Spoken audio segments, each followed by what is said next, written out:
नमस्कार साथियों, मैं आपका साथी अनिल गुर्जर। साथियों, आज के इस वीडियो में हम बात करेंगे नवीन शिक्षा सत्र 2025-26 में शालाओं में नामांकन के संबंध में। साथियों, इस शैक्षणिक सत्र में इस आदेश में बहुत सारे मुख्य बिंदु दिए गए हैं जिनको समझना हम सभी के लिए आवश्यक है।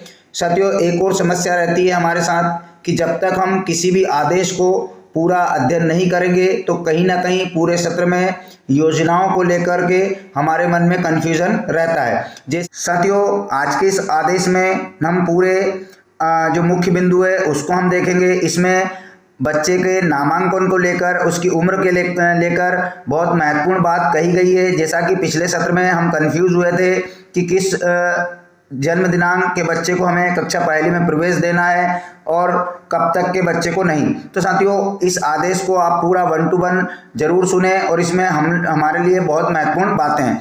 जैसे कि सबसे पहला जो पॉइंट है, जिसको पॉइंट नंबर 2 है, इसमें नवीन शिक्षा सत्र का प्रचार प्रसार। साथियों, हम सभी साथी जो है नवीन शिक्षा सत्र 1 अप्रैल से प्रारंभ होगा, सभी को मालूम है और प्रतिवर्ष होता है। तो इसमें हमें बच्चे के नामांकन को लेकर के, जैसे कि हम सर्वे की बात करते हैं और पूरे गांव में जो बच्चे नवीन नामांकित के लिए लक्षित है उनका हमें सर्वे करना है और नवीन शिक्षा सत्र का प्रचार प्रसार भी करना है। दूसरा, जब 1 अप्रैल के दिन हमें हमारी शालाओं में कौन कौन से कार्यक्रम आयोजित करना है, जैसे बाल सभा का आयोजन।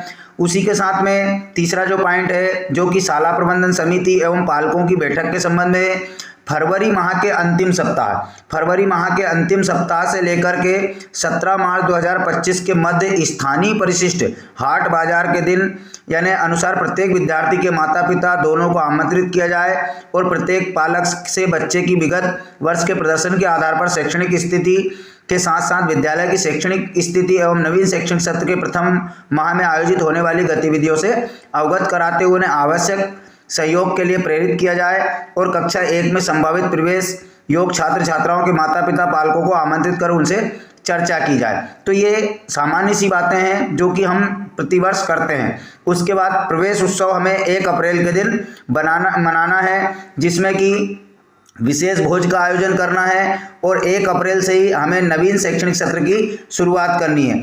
1 अप्रैल से पूर्व हमारी संस्थाओं को पुस्तकें प्राप्त हो जाएगी, इसका भी एक आदेश आज जारी हो चुका है। उसके अनुसार 1 अप्रैल के दिन उपस्थित सभी बच्चों को पुस्तकें वितरित करना है।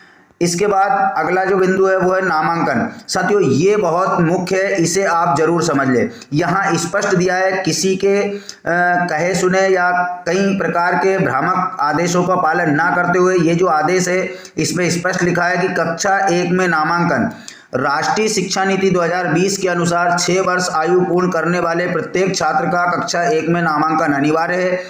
अतः शासन निर्देशानुसार 30 सितंबर 2025 तक 6 वर्ष की आयु पूर्ण करने वाले बच्चों का मार्च माह में नामांकन पूर्ण करना है।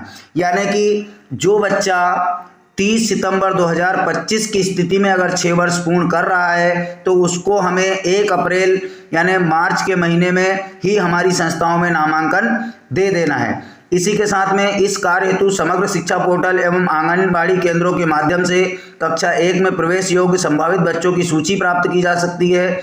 कक्षा 1 में प्रवेश हेतु यदि जन्म प्रमाण पत्र उपलब्ध ना हो तो क्या करना है कि निम्न दस्तावेजों को बालक की आयु का सबूत समझा जाए, जिसमें कि अस्पताल या सहायक नर्स तथा प्रसाविका, मिडवाइफ, ANM का रजिस्टर्ड या रिकॉर्ड को जो है उसकी जन्म तारीख का प्रमाण माना जाए, आंगनबाड़ी का रिकॉर्ड या पालक या अभिभावक द्वारा बालक की आयु का स्व घोषणा पत्र, बशर्ते कि बालक के पालक या अभिभावक को बालक की जन्मतिथि के सत्यापन का प्रमाण पत्र, क्षेत्र के स्थानीय प्राधिकारी जैसे कि नगर, नगरीय स्थानीय निकाय या पंचायत जहां की वह रहता है के निर्वाचित किसी प्रतिनिधि से प्रवेश के 6 माह के भीतर प्रस्तुत करना होगा। यानी कि हम अगर 1 अप्रैल को बच्चे को नामांकित कर रहे हैं तो उसको 30 सितंबर तक उसकी आयु का प्रमाण पत्र देना होगा। यानी इस बात से ये स्पष्ट होता है कि हम 30 सितंबर तक 6 वर्ष पूर्ण करने वाले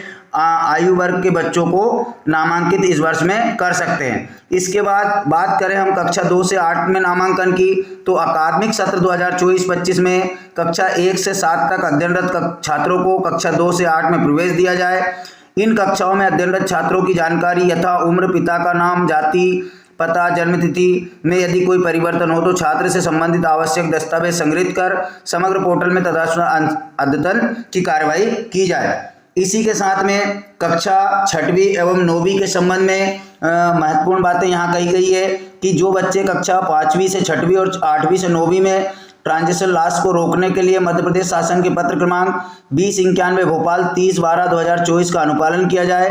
पत्र के अनुसार ऐसे विद्यालय जो कक्षा 5वीं और 8वीं तक संचालित है उस विद्यालय के प्रधानाध्यापक निकटस्थ विद्यालय के लिए कक्षा 6वीं एवं 9वीं में प्रवेश की कार्रवाई करेंगे, जो कि अमूमन हर वर्ष हम करते हैं कि जो टीसियाँ हैं वो 5वीं का लास्ट ईयर और 8वीं का लास्ट ईयर अगली संस्थाओं को देते ही हैं। तो ये सामान्य सी बातें हैं, हमारी तरफ से सारी टीसी बना करके हमें अगली संस्था में देना है। उसके बाद और भी महत्वपूर्ण बातें यहाँ पर कही गई है। छात्रावासों को प्रवेश को लेकर भी यहाँ पर बात कही गई है कि छात्रावास में किस प्रकार से प्रवेश दिया जाए।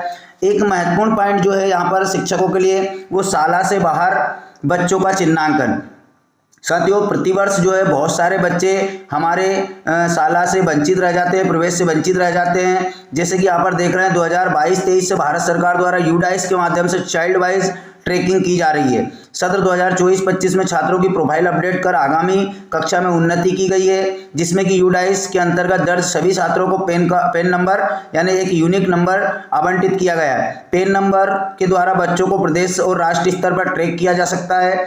2023-24 में यदि छात्र किसी स्कूल में अध्ययनरत थे और वर्तमान सत्र 2024-25 में किसी भी शाला में मैप नहीं है तो ऐसे बच्चे ड्रॉप बॉक्स में चले जाते हैं और ड्रॉप बॉक्स में स्कूल वार बच्चों की जानकारी उपलब्ध है।